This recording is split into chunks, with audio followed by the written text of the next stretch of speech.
যুগ ধর্ম প্রবর্তন,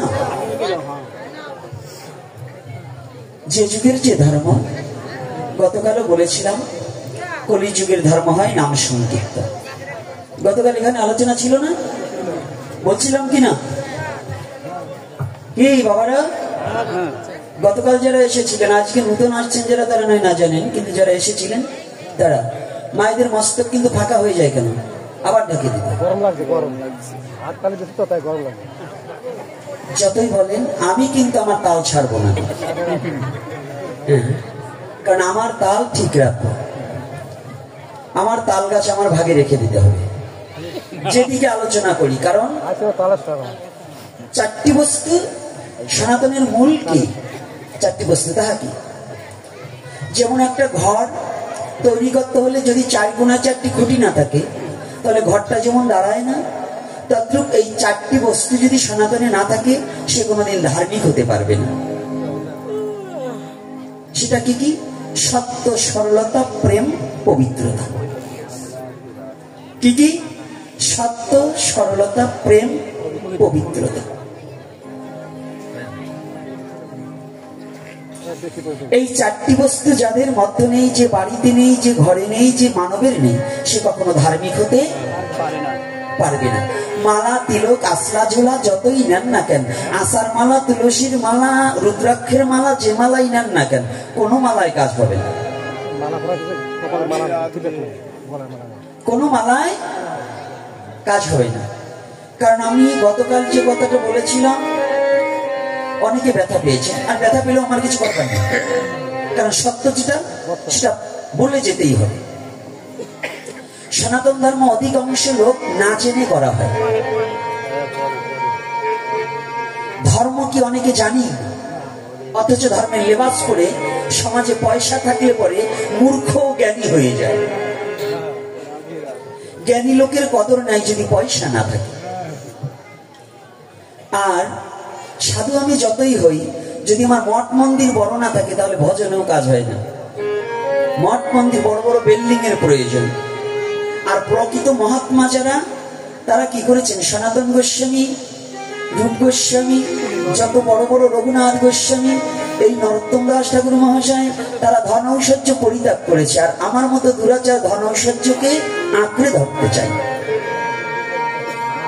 ব্যবধান এখানে মহাজন আর আমাদের বৈষ্ণবদের মতো ব্যবধান এখানে। আমরা বৈষ্ণবরা ভালো খাওয়ার জন্য পাগল হয়ে যাই, ভক্তের বাড়ি ভোগের লিস্ট পেলে এমন দেওয়া দেই যাতে আরো 15 দিন আমার বাড়ির সংসার চলে যায়। আর অথচ আমাদের মহাজনরা, সনাতন গোস্বামী কি করেছিল? শুধু রুটি পোড়ায়ে, হাতে তাবড়িয়ে পোড়ায়ে, লবণ ছাড়া কচু শাক সিদ্ধ করে দিয়েছে। হ্যাঁ, দিয়েছে না? মদন গোপাল কি বলছে? সনাতন, আমি যে আর এই লবণ ছাড়া কচু শাক সিদ্ধ খেতে পারি না।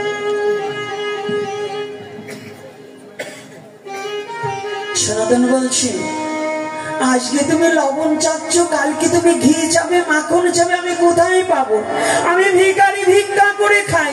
যদি তোমার লবণ খেতে হয় তুমি জোগাড় করে খাও, আমি বাবা তোমাকে কিছু দিতে পারবো। পোড়া রুটি খেয়ে ভগবানের কি কিছু অভাব? ভগবান সনাতনের দেহটাকে রক্ষা করার জন্য বললেন, একটু লবণ হলে অন্তত সনাতন একটু বেশি খেতে পারবে, তাহলে আমার ভক্ত একটু বেশি হরিনাম করতে পারবে। আর আমাদের চিন্তা চেতনাটা কোথায় গো? আমাদের চিন্তা চেতনাটা কোথায়? বাবা পিছনে বসে আমার ভালো লাগে না, ভক্ত বদন সামনে থাকতে। ভক্ত সামনে থাকলে বদনটা দেখলে একটু ভালো লাগে, বুঝলি? তিলক রচিত কপাল খান দেখলে একটু ভালো লাগে। অভক্ত হোক, সোরের কপালে তিলক দেখলে একটু সাধু সাধু মনে হয়।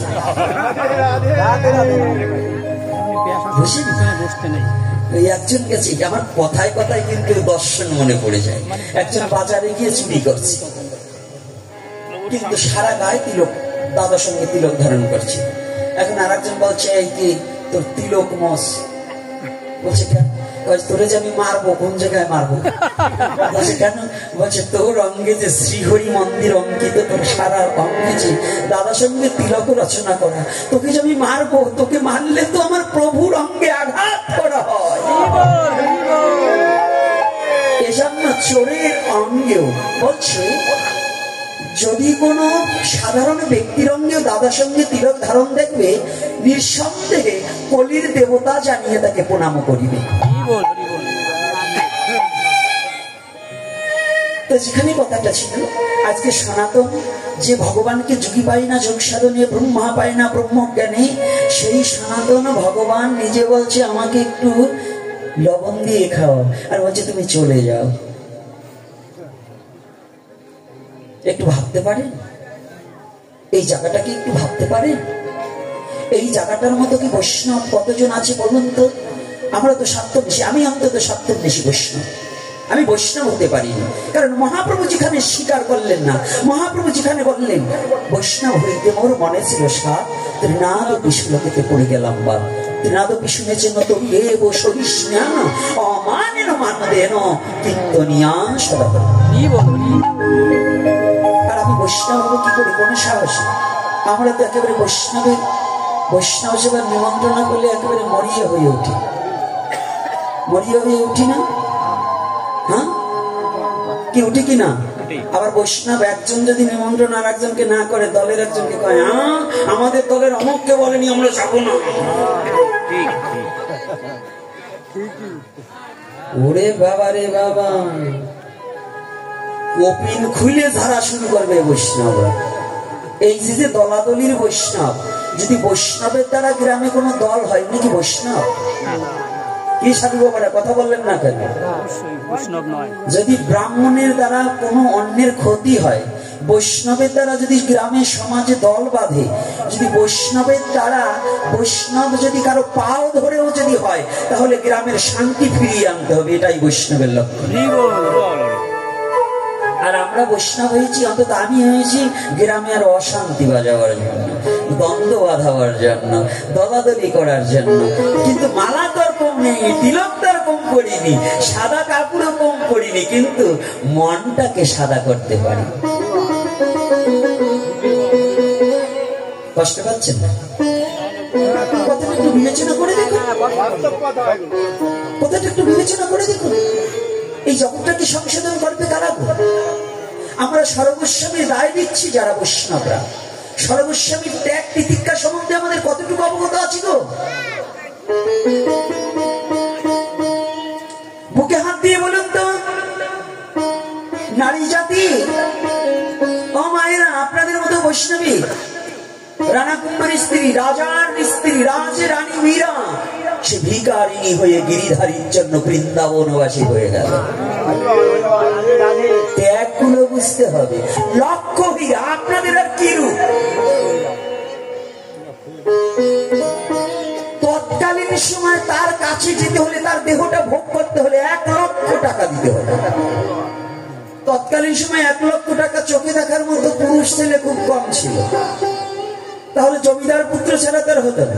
তাহলে কত বড় রূপবতী নারী, সেও কেশ মুন্ডন করে ভক্ত হরিদাসের সহসাহায্য পেয়ে হরিদাস থেকে হরিনাম অমৃত আস্বাদন করে কেশটাকে পর্যন্ত মুন্ডন করে যত ধন সম্পদ সমস্ত দরিদ্র ব্রাহ্মণ বৈষ্ণবদের বিলিয়ে দিয়ে সে বৃন্দাবনবাসী হয়ে গেল। বুঝতে পারেন সনাতন ধর্মের তাৎপর্যটা কি?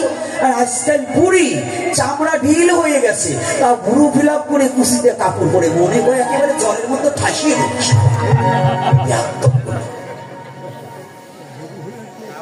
করে কিনা বলুন? সনাতন ধর্ম খালি ধর্ম ধর্ম করেন, ধর্ম ধর্ম কত্তাল বাজিয়ে হরিবল হরিবল বললেই খালি ধর্ম হয়ে যায়। মানবেন না কিছু আচার বিধি, আচার নিষ্ঠ কিছু মানবেন না, খালি হরে কৃষ্ণ বললেই বুঝি ধর্ম হয়ে গেল, ঘন্টা বাজালেই শুধু পুজো হয়ে গেল না। আগে চরিত্র ঠিক করতে হবে। যার চরিত্র পবিত্র নাই তার কোনো ধর্ম হতে পারে না। তাহলে কি? সত্য স্মরণ, আগে সত্য। আপনার সত্য কথা বলা শিখতে হবে। সত্য পথকে অনুসরণ করতে শিখতে হবে। ধর্মের মূল কি? 4টি বস্তু। তাহা কি? সত্য, সরলতা, প্রেম, পবিত্রতা। বুকে হাত দিয়ে বলুন তো কতজন সৎ? বুকে হাত দিয়ে বলুন। এখানে কয়েকজন ব্যক্তি একটু দাঁড়িয়ে বলুন তো, যত সাধু থাকেন মালা তিলক আমিও পারবো না, আমি গোপীনাথ আমিও পারছি না। তাহলে যদি না পারেন তাহলে কি ধর্ম করছি বাবা? ধর্মটা কতটুকু?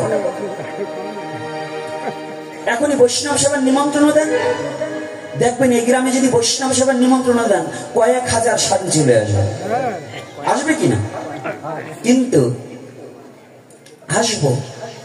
আজও বৃন্দাবনের মাঝে জানেন এক সাধু 4 বার পঙ্কজ সেবা করে, 4 পঙ্কজ সেবা, ভান্ডারা 4 বার ভান্ডারা খায়, 5 বার ভান্ডারা খায়। বলেন তো কেন? এগুলো ছেলে মেয়ে আছে, বাড়িতে ঝগড়া করে বৃন্দাবনে গেছে, তো বৃন্দাবনে যাই দেখে ইনকাম খুব ভালো। বলে কেন? এই শীতের দিনে ভান্ডারা খেলে কম্বল পাওয়া যাবে, চটি পাওয়া যাবে, মশারি পাওয়া যাবে, আবার 100, 500, 50 টাকার নিচে এখন কোনো ভান্ডারা নেই। কি পণ্ডিতজি আছে নাকি? এখন 50 টাকার নিচে। এই ভান্ডারা খাওয়ার জন্য দৌড়াদৌড়ি বেড়ে যায়। খাবে না, যা নিবে তার 5 ভাগের 1 ভাগও খেতে পারবে না, ও পাতে ফেলে আসবে। কিন্তু শাস্ত্রে লিখেছে প্রসাদের অবমাননাকারীর নরকেও ঠাঁই নেই।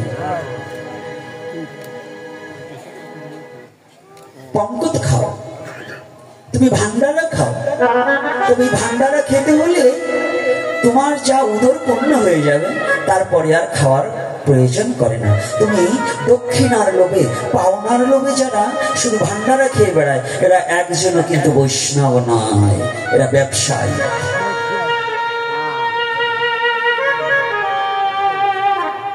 তাহলে কি? প্রথম হচ্ছে সত্য। আজকে জগতে সত্য কথা বলার লোক খুব কম। আমাদের সমাজে চোখের সামনে একজন অন্যায় ভাবে আর একজনকে আঘাত করছে, দেখছে, তারপরে বলে আমি ওখানে ছিলাম না। এই যে সনাতনী জাতির অবক্ষয়, এই অবক্ষয়টা কিন্তু আমরাই আমাদের পায়ে কুড়োল মেরেছি। মেরেছি কিনা? কারা এর জন্য দায়ী? কে? এই সমাজ নষ্টের জন্য দায়ী কারা? শিক্ষিত ব্যক্তিরা। শিক্ষিত ব্যক্তিরা। এখন কথা বলেন না কেন? আমরা নিজেরা নয়, অন্য কেউ? একটিবার ভেবে দেখেছেন? আজকে স্কুলে গিয়েছিলাম, স্কুলের কয়েকজন মা এবং বাবারা আমার সাথে কথা বললেন। একজন শিক্ষক বাবার সাথে কথা বললাম, তো একটা কথা জিজ্ঞাসা করেছি, বলছি এটা তো কোনোদিন আমরা শুনিনি, ভাবিনি। সেটা হচ্ছে কি, আমাদের সমাজের, আমাদের সনাতন ধর্মের দোষ চাপিয়ে দেওয়া হয়েছে কয়েকটা। কি দোষ চাপিয়ে দেওয়া হয়েছে? আমাদের সনাতন ধর্মে নাকি সতীদাহ প্রথা আছে। কি সতীদাহ প্রথা আছে? না। আছে না, এখন না, কোনো কালেই ছিল না। শাস্ত্রে নেই। মধ্যবিত্ত সময় কেউ কেউ নিজের স্বার্থতার মধ্যে নিজের চরিত্র লালসাটাকে দমাতে না পেরে যখন ওই অন্য নারীর প্রতি আকর্ষিত ছিল, তাকে যখন ভোগ করতে পারেনি, এই জন্য তারা পন্থা করলেন তোকে বাঁচতে দেবো না, এই আমাদের বিধান করো, যোকে পুড়িয়ে মারো। ঠিক ঠিক, এটা আগে ছিল না। যদি থাকতো আমি পিতাযুগ থেকে দেখিয়ে দেব। পিতাযুগে ভগবান রামচন্দ্রের কয়জন মা? কয়জন? 3 জন। 3 জন মানা কি? কৌশল্যা, সুমিত্রা। তাই যখন দশরথ মারা গেল, এই 3টাকে কি পুড়িয়ে ফেলেছিল? না। পুড়িয়েছিল না। বাবারা যারা শিক্ষিত ভদ্রলোক আছেন, আগে সনাতন ইতিহাস জানতে হবে। ওই পাতিহাস করে ইতিহাস জানা যায়। বাংলাদেশের বয়স মাত্র 53 বছর। এই বাংলাদেশের ইতিহাসে সনাতনী ইতিহাস পাবেন না। এই 53 বছরের বয়স সনাতন ধর্ম না। এই সনাতন ধর্মের যে কত কত কোটি বছর আগে এসেছে, তা কোনো হিজরি, খ্রিস্টাব্দ, বঙ্গাব্দ, এটাই কোনো সাল গণনায় পাবেন না। যখন কোনো সাল ছিল না, যখন কোনো বঙ্গাব্দ ছিল না, যখন কোনো খ্রিস্টাব্দ ছিল না, যখন কোনো হিজরি ছিল না, তখন এই সনাতন ধর্মের উৎপত্তি। আদি অন্তই সনাতন। পূর্বে ছিল, এখন আছে, ভবিষ্যতে থাকবে। তার নাম সনাতন ধর্ম। সনাতন। তাহলে কথাটা একটু ভালো করে জানবেন। তাহলে ইতিহাস আগে জানতে হবে। কোন ইতিহাস? রামায়ণ, ভাগবত, মহাভারত, মহাপুরাণ, এগুলোকে না জানলে পরে আপনি সনাতন ধর্মের ইতিহাস সম্বন্ধে জানবেন। বাংলায় অনার্স মাস্টার্স করতে হলে আজ এই বাংলার বুকে যে রামায়ণ মহাভারত না পড়েছে তার পক্ষে বাংলায় অনার্স মাস্টার্স সম্ভব না। মেঘনাথ বধ আছে কিনা? এগুলো না পড়লে হবে? গীত গোবিন্দ, এই চর্চা পদগুলো, গীত গোবিন্দের যে চর্চা পদ, এই গীত গোবিন্দ না পড়ে কোনোদিন অনার্স মাস্টার্স বাংলায় করা সম্ভব না। তাহলে আপনার আগে ভাবতে হবে যেটা কি। তাহলে এটা সম্বন্ধে কি পিতা যুগে রামচন্দ্রের মাকে তো পড়ালেন না? তাই মা মাথা রাখো। পিতা যুগে রামচন্দ্রের মাকে যখন পড়ালেন না, আসুন দাপর যুগে। দাপর যুগে যখন পাণ্ডু মারা যায়, তার দুজন স্ত্রী নয়, কুন্তী এবং মাদ্রী, এ দুজনকে কি পুড়িয়েছিল? না। আর কথা বলেন না কেন? তাহলে দাপর যুগেও সতীদাহ প্রথা ছিল না। আসুন কলির যুগের কথা বলছি। কলির যুগে শ্রীকৃষ্ণ চৈতন্য মহাপ্রভুর বাবা মারা যায় আগে না মা মারা যায় আগে? কে মারা যায়? বাবা। বাবা যদি মারা যায়, তাই শচী দেবী এত বছর বেঁচে থাকলো কি করে? তাহলে কলির যুগেও সতীদাহ প্রথা ছিল না। তাহলে এই যে উদ্ভট কিছু কথা বলে মানুষের মনে যে বিভ্রান্ত ছড়ানো, এটা আমরা মেনে নিতে পারি। ছিল। কখন ছিল? বল্লাল সেনের আমলে এবং লক্ষণ সেন, বল্লাল সেন এবং লক্ষণ সেন, এদের অত্যাচারে মানুষদের ভেদাভেদ সৃষ্টি করে, এই বর্ণবাদ সৃষ্টি করে দিয়ে এগুলোকে চতুর্দিকে ছড়িয়ে দিয়েছে। কষ্ট পাচ্ছেন না তো আমার কথায়? আজকে একটু ইতিহাস থেকে একটু জানালাম। হরিকথা তো বলবো, এ কথা কোনো সাধু বলবে না, কোনো গুরুদেবও বলবে না, কারণ বললে তো তাদের ঠকা হয়ে যাবে। সতীদাহ প্রথা গেল। বলেন সতীদাহ প্রথাকে রাজা রামমোহন রায় এবং ঈশ্বরচন্দ্র বিদ্যাসাগরই করেছে। হ্যাঁ, মিথ্যা। আপনি দেখুন, আমি যেটা বলছি, আমি যদি প্রমাণ না দেখাতে পারি আমার জিভে কেটে দেন। আরো বলে দিচ্ছি, যদি বলেন বিধবা বিবাহ প্রচলন, বিধবা বিবাহ প্রচলন ঈশ্বরচন্দ্র বিদ্যাসাগর করেনি, তার আগে, তার জন্মের আগে, তার বাবার জন্মের আগে হয়ে গেছে পিতা যুগে। কোথায়? যেদিন রাবণ মারা যায়, রাবণের স্ত্রী মন্দাদরীকে বিভীষণের পায়ে বসালেন ভগবান রামচন্দ্র, বসিয়েছিল। তাহলে বিধবা বিবাহ কে প্রচলন করেছে? কে করেছে? রামচন্দ্র। আগে জানতে হবে, পরে মানতে হবে। তাই সনাতন ধর্মের আগে সত্য, তারপরে সরলতা। কি সরলতা আছে আমাদের? কয়জনের সরলতা আছে? কুটিলতা, কাকে ঠকাবো, কার দ্রব্য মেরে খাবো, এই যে কুটিলতা বুদ্ধি, এটা থাকতে কখনো ধর্ম হয় না। এইবার হচ্ছে প্রেম। প্রেম আছে? প্রেম আছে বলুন, কোথায় গিয়েছে প্রেম? প্রেম থাকবে কি করে গো? ভাতৃত্ব প্রেম, মাতৃত্ব প্রেম, পিতৃত্ব প্রেম, বন্ধুত্ব প্রেম, সখ্যত্ব প্রেম আছে? একটাও আছে? যদি থাকতো, ভাই হয়ে ভাইকে হত্যা করছে, পিতা পুত্রকে হত্যা করছে, পিতা পুত্র পিতাকে হত্যা করছে, করছে না? এরকম রেকর্ড আছে কিনা? আচ্ছা, বন্ধু বন্ধুকে হত্যা করছে, আছে কিনা? তাহলে কি প্রেম আছে? প্রেম নেই। এইবার কি লাস্টে পবিত্রতা। পবিত্রতা আছে? আজকে আমরা দীক্ষা দিচ্ছি, অধিকাংশ দীক্ষাগুলো নিজেও তো করেই না, শিষ্যকে অনুমতি দেয় না। যে প্রস্রাব করে হাত পাও ধুতে হয়, প্রস্রাব করে জল ব্যবহার করতে হয়, পায়খানার কাপড় ছাড়তে হয়, বলুন, হাত তুলে বলুন যে আমার গুরুদেব বলেছে এইগুলো করতে হবে। কয়জনের গুরুদেব বলেছে? হাতে গোনা কয়জন? তার মধ্যে অর্ধেকই আমার শিষ্য হাত তুলছে, আর হাতে গোনা কয়েকজন। তাহলে দীক্ষা দেওয়ার আগে শিষ্যকে করালে আবদ্ধ করতে হবে, প্রস্রাব করে জল ব্যবহার, পায়খানার কাপড় ছাড়া এবং বাসি উনুন লেপে রান্না করা। রাগ করবেন না আমার কথায়? কি কষ্ট হচ্ছে নাকি আমার কথাগুলো? এগুলো প্রয়োজন আছে কিনা? আচ্ছা, আরো পবিত্রতা কি? খাদ্যের বিচার করা। আপনারা বলবেন আদিম যুগ এখন নেই। কে বলছে আদিম যুগ নাই? বর্তমানে আদিম যুগ চলছে। ছোটবেলায় আমার পাশের ঘরের এক পিসিমা পড়তো, আমি শুনতাম বসে বসে। আমি লেখাপড়া জানি না, আমি মহামূর্খ। তা শুনতাম আদিম যুগের মানুষেরা নাকি মাংস পুড়িয়ে খেত। কি করে খেত? আপনারা এখন পুড়িয়ে খান। তখন পাতা দিয়ে আগুন জ্বালিয়ে পোড়াতো, কাঠ খড়ি দিয়ে, আর এখন আপনারা গ্যাসে পুড়িয়ে খাচ্ছে। কি খাচ্ছে কিনা বলুন? আপনার ছেলে আপনার ভাই হোটেলে গিয়ে গ্রিল খায়, গ্রিল কি পোড়া মাংস নয়? তাহলে কি খাচ্ছেন? আদিম যুগ গেছে আপনার কাছ থেকে। আগে ছাল বাকল পড়া হতো। সেদিনকে একটা ছেলে ঢাকাতে, আমি ঢাকা এয়ার থেকে আমি সিলেটে যাচ্ছি, তখন একটা ছেলে আর একটা মেয়ে ওই এয়ারেই যাবে আসছে। এখন আমি খালি শুধু বারংবার ওই মেয়েটার দিকেও তাকাই, ছেলেটার দিকেও তাকাই। এখন আমি চিনতে পারছি না, মেয়েটাকে তো চিনছি, কিন্তু ছেলেটা কি অরিজিনাল ছেলে না কি মেয়ে না কোন জাত আমি চিনতে পারছি না। বলছি কেন এমন প্যান্ট পরেছে, ওই যে মেয়েরা নাকি পিলাজু পরে, ওই যে বড় ডোলা, ওই রকম ছেলেটাই পরেছে, কিন্তু অন্তত ছিঁড়া তালি মারা। এখন আমি বুঝতে পারছি না যে ওটা কি করেছে। কথাটা আমি অন্তত 20 বার তাকিয়েছি, ও আমার দিকে একবার তাকাইছে বাবা তাকায় কিনা, কিন্তু ও তো বোঝেনি বাবা, আরো আগেই দেখে ফেলেছে। তো এই যে আমাদের পোশাক আর এই যে আমাদের আহার, এর মধ্য দিয়ে কি পবিত্রতা আছে?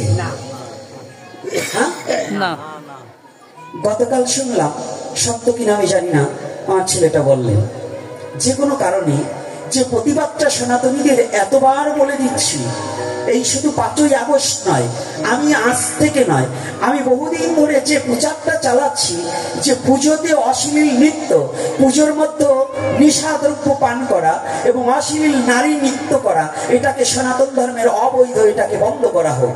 সেইটা করতে গিয়ে এই সাতক্ষীরাতে, কোথায়, শ্যামনগরে গতকাল মূর্তি ভাঙা হয়েছে এবং সেটা নিয়ে মারামারি, এবং সেই গ্রামটায় পুলিশে এখন ঘেরাও করা।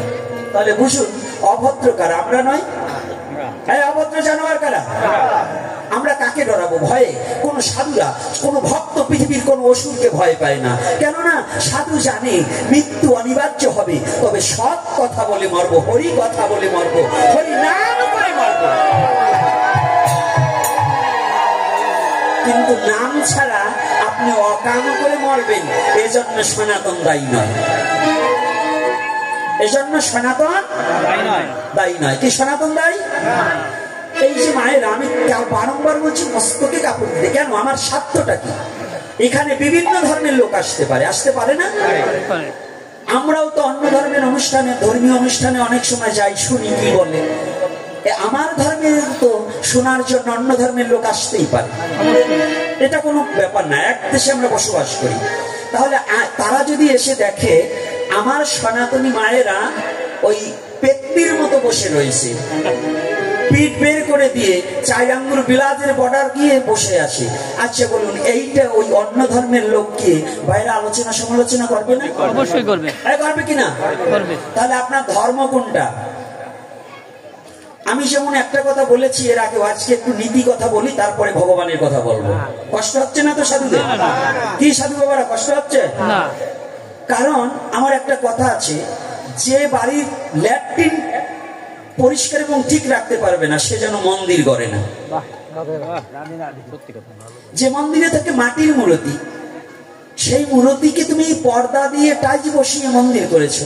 আর যে ল্যাট্রিনটায়, যে প্রস্রাবখানায় যে তোমার স্ত্রী, তোমার মা, তোমার মেয়ে, তোমার বোন যাচ্ছে, সেই ইজ্জত, সেই বেড়াটা যদি না দেওয়া থাকে, সেটাকে যদি পরিষ্কার পরিচ্ছন্নতা না রাখতে পারো, তাহলে তুমি মাটির মূর্তির চেয়ে, ওই মাটির মূর্তিকে তুমি কি ভালোবাসছো? তার চেয়ে তো বড় তোমার ঘরের সম্মানটাকে তোমার সংরক্ষণ করা, তাকে কন্ট্রোল করে রাখা। এইটা যে পুরুষ পারে না, সে সাধু হইও না। তার জন্য সনাতন ধর্মের সাধু হওয়া সাজে না। কারণ আমার বাড়ি মান সম্মান যদি আমি রক্ষা না করতে পারি, অন্য গ্রামের পরপুরুষ এসে কি রক্ষা করে দেবে? কি বাবা দেবে? যত শিক্ষিত ভদ্রলোক আছেন দেবে? দেবে না। তাহলে এইটা যদি আপনি, যার বাড়ির ল্যাট্রিন ভালো না আছে, যার বাড়ির প্রস্রাবখানা ভালো না আছে, সে যেন মন্দির না করে, অর্থাৎ সে নিজের সম্মানই রক্ষা করতে জানে না, সে আমার ভগবানের মর্যাদা কি করে বসবে? বুঝতে পারে? বসবে না। কথা বলেন না কেন? তাহলে আগে কি প্রয়োজন? আগে নিজের শালীনতা। তাহলে আপনার মেয়েকে যদি আপনি শালীনতা না রাখতে পারেন, কি ধর্ম শিখাবেন? সনাতন ধর্মের ধর্মটা কি? নিজের আগে অঙ্গভঙ্গিটাকে শুদ্ধভাবে ঢেকে রাখুন। আপনি দেখুন তো মা সীতার চরিত্রগুলো দেখুন তো। মা সীতা তৎকালীন সময় তো বিলাস ছিল না, তথাপি মা সীতা কত সুন্দর করে পিকচারে দেখুন নিজের অঙ্গটাকে ঢেকে কত চমৎকার ভাবে চলেছে। এটা কি আপনাদের চোখে পড়ে না? কি ভাগবত শুনবেন, কি বৈষ্ণব হবেন, কি ভক্ত হবেন, আগে নিজের আদর্শটাকে ধরে রাখুন। এই আদর্শটাকে যতদিন পর্যন্ত না শিখতে পারবেন, ততদিন পর্যন্ত আপনি উন্নত জাতি, উন্নত ধর্ম, উন্নত সমাজ হবে না। আগে নিজের জাতিকে উন্নত করতে হলে নারী জাতির সচেতন হতে হবে। এজন্য আমি বারংবার শাসন করেও মায়েদেরকে আমি বলি, আগে মস্তকখানা ঢেকে বসুন। এতে কি আমার অপরাধ? বলবে না, আপনার গুরুদেবও বলবে না, অন্য কোনো বাংলাদেশের কোনো পাঠক বলেনি। কেন জানেন? আজকে যদি বলার পরে যদি আগামী বছর তাকে বায়না না করে। আমি গোপীনাথ বায়নার পরোয়া করি না। আমার কথা হচ্ছে সত্য কথা বলে যদি মৃত্যু হয়ে যায়, আমি সত্যটাকেই বরণ করে যেন আমি তথাপি জানবো আমি ভগবানের কাছে আছি। তথাপি সত্য যেটা সেটাকে প্রতিষ্ঠা করতে চাই। ভয় নেই, মা ভয়, সত্যকে প্রতিষ্ঠা করুন। কোনোদিন মরবেন না, হরি নামকে ছাড়বেন না। পৃথিবীর কোনো অশুভ শক্তি আপনাকে দমাতে পারবে না। কোথায়? ভাগবত স্পষ্ট ভাবে বর্ণনা করেছে, কংসর চেয়ে অত্যাচারী আর কেউ ছিল না। ছিল? হ্যাঁ, কংস যেমন অত্যাচারী ছিল। একটু একটু বলে নেই, তারপরে আবার আপনাকে পাড়ায় যাবানি না যাই। আজকে ছাড়বো না, কারণ আমার মন আজকে একটু খেপিয়ে গেছে। খেপছে কেন জানি? খেপছে কয়েকটা কারণে।